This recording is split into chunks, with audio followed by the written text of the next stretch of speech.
छत्रपती संभाजीनगरातील भाजपचे आमदार संजय केनेकर यांच्या कार्यालयासमोर एक बॅग आढळून आलेली आहे। त्या बॅगेमध्ये एक बंदूक असल्याचं चित्र जे आहे ते स्पष्ट झालंय। आपल्यासोबत भाजप आमदार संजय केनेकर आहेत। भाऊ, काय सांगाल, तुमच्या कार्यालयामध्ये ही बॅग आढळून आलेली आहे, या बॅगेमध्ये काय चित्र आहे, काय दिसतंय? काल रात्री दिवसभरात कोणीतरी ही बॅग इथंच ठेवून गेलं। तर माझ्या जे स्वीय सहाय्यक आहे महेशजी बुराडे, त्यांनी ती बॅग मला फोन केला की कोणीतरी ही बॅग इथं विसरलं। मी म्हणलं ती आतमध्ये सोफा सेटवर ठेवून दे, परंतु त्याच्यात काहीतरी असं गन असल्यासारखं त्यांनी आता मला सकाळी सांगितलं। ती उघडून पाहिली तर त्याच्यात गन असल्यासारखं आम्हाला दिसतंय। त्यामुळे निश्चित ती बाजूला जिथं होती तिथं ठेवण्याचं मी त्याला परत सांगितलं आणि मग ती ठेवून दिली।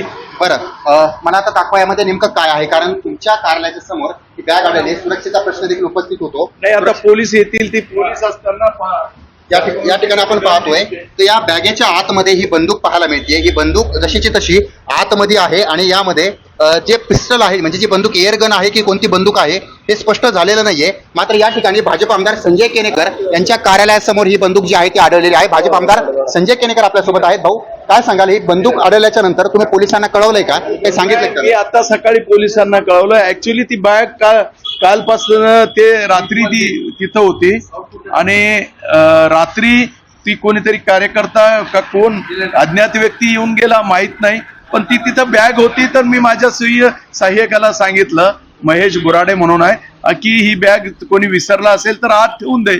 त्यांनी सांगितलं की अशी बॅग आहे, म्हटलं आत ठेवून दे कोणी विसरला असेल।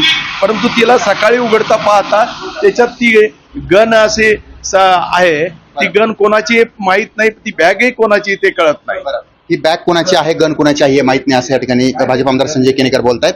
मात्र दुसरीकडे ही जी बॅग आढळलेली आहे या बॅगेमध्ये ही गन पाहायला मिळते। एका आवरणाच्या आतमध्ये, कव्हरच्या आतमध्ये ही गन आहे आणि त्यानंतर जेव्हा ही गन सापडली तेव्हा कुठेतरी भीतीच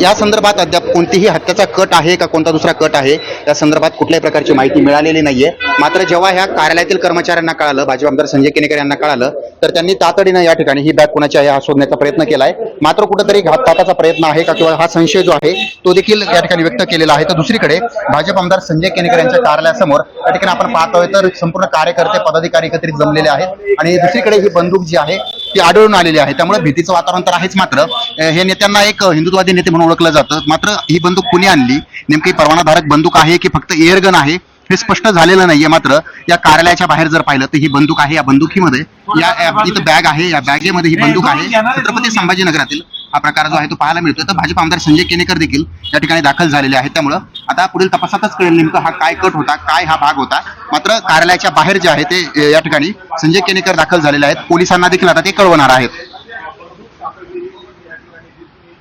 त्यांना भेटण्यासाठी आला होता, त्यांच्या कार्यालयात आला होता, त्याची बॅग विसरली आणि ती बॅग